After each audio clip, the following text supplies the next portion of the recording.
կարելի ասում, որ դժվար էր այդ փակշուկան վերանորոգել, պահպանելով նրա ճարտարապետական տեսքը, ներքին ճարտարապետական տեսքը։ Ոչ ոք, ես ձեզ մի օրինակ բերեմ, Մատենադարանի կցակառույցը։ Ինքը ահռելի կառույց, եթե չեմ սխալվում, կներեք, կարծեմ 4 անգամ տարողությամբ ավելի մեծ, եթե չեմ սխալվում։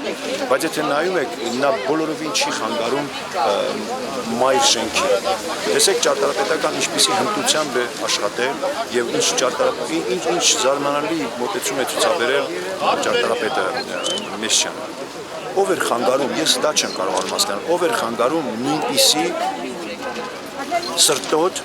մոտեցում ճարտարապետական գիտակից մոտեցում ցուցաբերել մեր այդ ճարտարապետական կոթողի նկատմամբ։ Ոչ ոք, նույն փողն էր ծախսվելու ախր, ոչ մի բան։ Հիմա պատկերացեք մի քիչ էլ ոսկի կառնիզներ խփեին, չգիտեմ ինչ որ թանկարժեքի պարկեց, հանուն ինչի։ Պետք էր ընդամենը խորհրդակցել։ Սա ինձ զարմանք է պատճառում։ Եվ երբ այդտեղ մարդիկ խոսում են, որ առնետներ էին, այո, գոզահոտ էր, ես լրիվ համաձայն եմ, այդտեղի բնակիչները արդեն խեղդվում են այդ ամեն ինչից, դա անտանելի տարածք էր։ Ոչ ոք դրան դեմ չի եւ դեղին գլխարկով պայքարողները դրան դեմ չեն այս մաքրությանը։ Նրանք ասում են, այսպես չի կարելի շարունակել, երբ 3 գերատեսչություն փորձում է պահպանել ճարտարապետական կոթողը եւ մի բիզնեսմեն կարողանում է նրանց հաղթել։ Այստեղ մի բան ուրեմն սխալ է, ուրեմն շարունակ պետությունը ինչ որ թույլ է մեր երկրում։ Ուրեմն վաղը մենք կարող ենք ունենալ ավելի վտանգավոր պահեր մեր կյանքում, ավելի օրհասական պահեր։ Այդ պետությունը կարող է արդեն դրսևորումներ կարող է թույլ գտնվել։ Պետությունը պետք է ուժեղանա։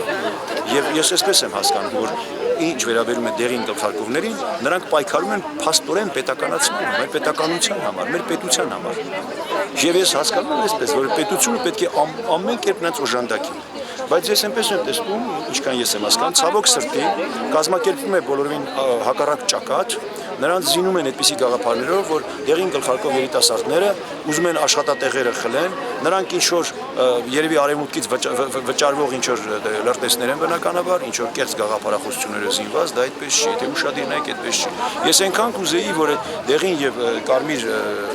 գլխարկները իրար հետ նստեին զուսպ խոսեին, իհարկե դեղինները պատրաստ են, կարմիրները հետ խոսեին, այդ կդառնար օրանժ, այսինքն նարնջագույն, պամիդորը ձվածեղի պես մի բան, շատ համեղ, շատ սիրուն բան, ես շատ կուզեի, որովհետև ես վստահ եմ, եթե իրենք մի փոքր փորձեն լսել կարմիրները,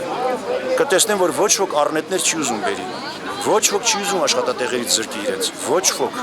Այստեղ խոսքը գնում է ուրիշ բանի մասին, որովհետև վերացնելով կամաց-կամաց մեր մշակույթը մենք վերացնում ենք մեզ, բայց այսօրվա աշխատատեղեր փնտրող, ճչացող այդ կինը չի ուզում մտածի այդ մասին։ Նա շատ խնդիրներ ունի երևի։ Ես չեմ ուզում վատ բան ասել, որ նրանք ծախված են, առնված են, թողնենք դա մի կողմ։ Նա չի ուզում լսել, չի ուզում խոսել։ Ես տեսել եմ, ես շատ կադրեր եմ տեսել, երբ փորձում են բացատրել, նա ուղղակի ճչում է, գոռում է, չի ուզում լսել։ Մի կին նույնիսկ ասում էր ժամանակը կա մենք առնետների պես կկատաղենք եւ կգզենք այդ բոլոր տղաներին կամ երիտասարդներին։ Ես իմ համակրանքն եմ արտահայտել այդ սկզբից դեղին գլխարկների նկատմամբ եւ մտածում եմ, որ իրենք պայքարում են մեր պետության, հայ պետականության համար։ Սա պետք է ուղղակի տեսնել եւ օժանդակել։ Ոչ մի դժվարություն չեմ տեսնում այս հարցը վերանայելու մեջ, նախստրադրական կողմը այն է, որ ըստ իս ուրիշ բիզնեսմեններ, որոնք նախատեսում են հերթական արդեն իրենց բիզնես պրոյեկտներն իրականացնել մեր պատմական մշակույթների կոթողների վրա, ենթադրենք, արդեն սա նրանց հետ կպահի, որովհետև կտեսնեն այնուամենայնիվ հասարակությունը ընդվզում է, վերջիվերջո էլ չեն անտարբեր չի հասարակությունը։ Մյուս կողմից դեղինների շնորհիվ հասարակությունը սկսում է տեսնել, թե ինչպիսի խնդիրներ կան, ինչ է տեղի ունենում։ Էլի ախր բոլորն ապրում են իրենց խնդիրներով, խնդիրներով, ում վեճն է այսօր, շատերի վեճը չի փակշուկան։ Եվ մարդիկ ուղղակի այդ մասին խոսելով նրանց մեջ արթնացնում են զգացումներ դեպի մշակույթը, մեր պատմության, մշակույթի, մեր ինքնության նկատմամբ հասկացում են վերջիվերջո սա շատ կարևոր բան է։ Մեր վաղվա օրը կապված է այսօրվանից։ Իսկ ինչ վերաբերում է տնտեսական տեխնիկական հարցերին, ես չեմ կարծում որևէ դժվարություն լինի այնտեղ վերանորոգումներ անելու։ Ցավում եմ ուղղակի, որ պետությունը այդքան թույլ է, որ չի կարողանում լծակներ օգտագործել դրա դեմ։ Եվ այս ամեն ինչը լուծել շատ հանգիստ խաղաղ ճանապարհներով։ Շատ անհանգիստ եմ, երբ արդեն կարմիր գլխարկներին լարել են դեղինների դիմաց։ Շատ անհանգիստ եմ, սա անհանգստացնում է։ Գոնե դրան պետք է չգնալ։ Մենք այսօր բոլորովին կարիք չունենք այդ տիպի առճակատումների։ Սա շատ վտանգավոր է։ Մենք ապրում ենք ինքներս գիտենք այնպիսի վիճակում, ամեն րոպե կարող է պատերազմ լինել, պատերազմ չէ, բաներ կարող են, կոնֆլիկտներ կարող են լինել ռազմական եւ այլն, մեզ միասնություն է պետք է հասկանալ նորից են կրվում, որ դեղինները մեր պետության, պետականության հզորացման համար են կրվում։